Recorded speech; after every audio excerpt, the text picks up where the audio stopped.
Well, it's not just housing. It's anything that was related to borrowed money. This is the other side of the coin. When rates were low, there was a temporary benefit associated with that. Everybody who was a debtor got a good deal. They were able to save money on their debt. Now is the flip side. Now that rates are having to adjust back up, now all the debt that was accumulated when rates were low has to be serviced and repaid when rates are higher and headed a lot higher. In theory, if the central banks are really determined to reduce inflation, then interest rates have just started to go up. They have a long way to rise. And this is going to be a problem for everybody who has borrowed money. Now, certainly in the housing market, probably the majority of people who buy homes can't afford to pay cash. They take on some type of mortgage. And some people in America took on a 30-year fixed rate mortgage, and they refinanced it multiple times, and now they've got a really low rate. I mean, I did that myself with a house I had in Connecticut, and I had my final rate was 3 3/8 on a 30-year fix. Now I have maybe about 26 years left on it, not really sure how many, but I'm very reluctant to sell that house because I don't want to repay that mortgage. It's very cheap money, and so a lot of Americans are in that situation, but there are millions of Americans who do not have a 30-year fixed rate mortgage, who opted to save even more money by taking a 5-year ARM, for example, where you had an even lower rate for those 5 years than what was available on a 30-year fixed. But now they're going to have to pay the price for that because let's say their 5-year time period is up this year or next year, and now the rate resets to what the current market rate is. There may be some limits to how high it can go or how rapidly, but this is going to be a big shock to a lot of people who are not going to be able to afford the higher mortgage, especially since the cost of everything else has gone up. So they're paying more for food, they're paying more for electricity, for insurance, for maintenance, for taxes. Everything has gone up, and now their mortgage is really going up. So that's a big problem. Plus, there are a lot of people, even though they may have had a 30-year fixed rate mortgage, they took on a second, like a home equity line of credit or some type of additional debt that doesn't have a long maturity, that resets.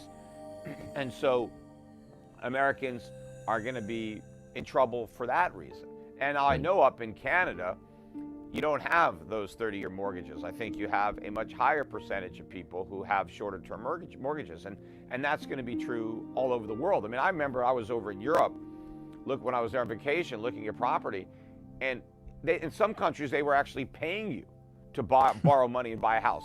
You had a negative mortgage. Right? Wow. You actually were paid to take on the debt. Well, but it was short term. It wasn't fixed forever.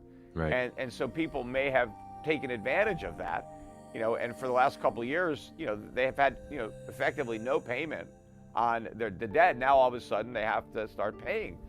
And of course that's a big problem, but it's, corporate America indulged on all this cheap money. Where do you think all the money came from to do all these buybacks, these record share buybacks? It wasn't earnings that was driving it, it was debt. Companies were told, hey, look how cheap you can borrow money. So you might as well borrow money while it's cheap and then buy back your stocks and push up the share price. And that's what they did. But these loans are coming due. Where are the companies going to get the money to repay the debt? I mean, are they going to sell stock? And at what price are they going to get? You saw what happened when Silicon Valley Bank tried to issue stock to cover its losses. Nobody wanted to buy it. Yeah. And the stock went to zero. So that's going to happen. And, commercial real estate is a different story than residential. There are no 30-year fixed rate mortgages in commercial. Almost all those loans are 3-5 year, time periods.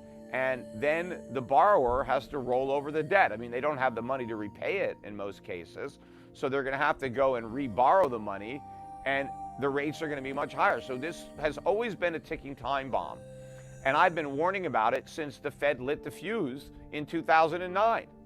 There's a lot of them out there. I mean, that's why I've pretty much avoided the entire sector. If you look at the funds that we manage on behalf of clients or through our mutual funds, we haven't really had any financials. We've underweighted them, dramatically. There's something like 20% of the benchmark or the index, and we basically don't own them.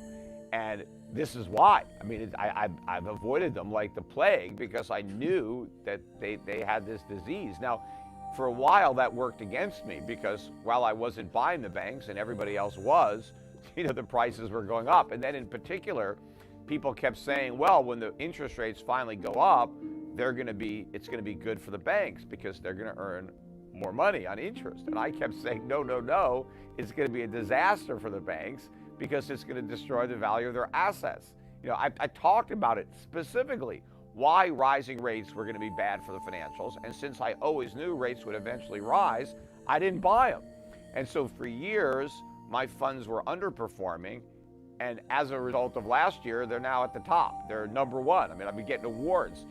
From Lipper gave me an award for the best fund of 2023. I got number one from Morningstar. From U.S. News and World Report came out with a special piece. They ranked the top 60 international funds out of like 350.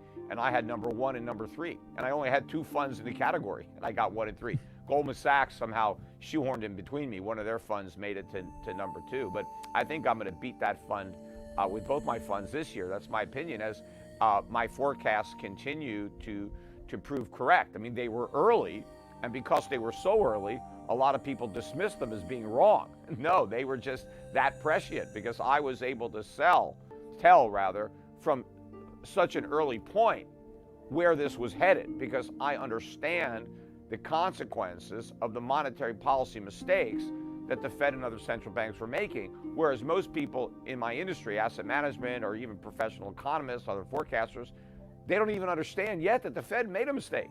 So if they don't know that the central banks got it wrong, then how would they know what the consequences would be? And so that's why I was able to see it so early.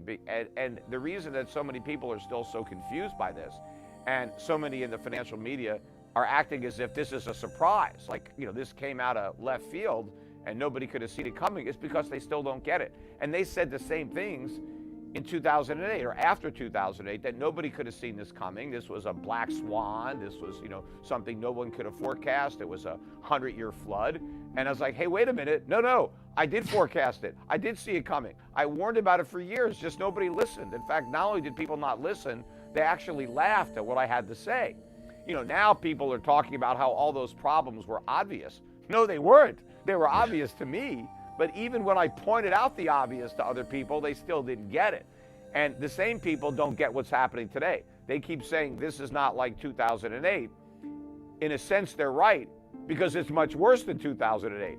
But they're making the comment to dismiss this. In fact, nobody wants to call this a financial crisis, but that's exactly what it is.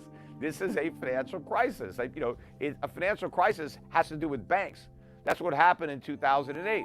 You had some banks failing because they owned bad debt. Well, what do you think is going on right now? And in fact, more banks are failing even quicker now than back then.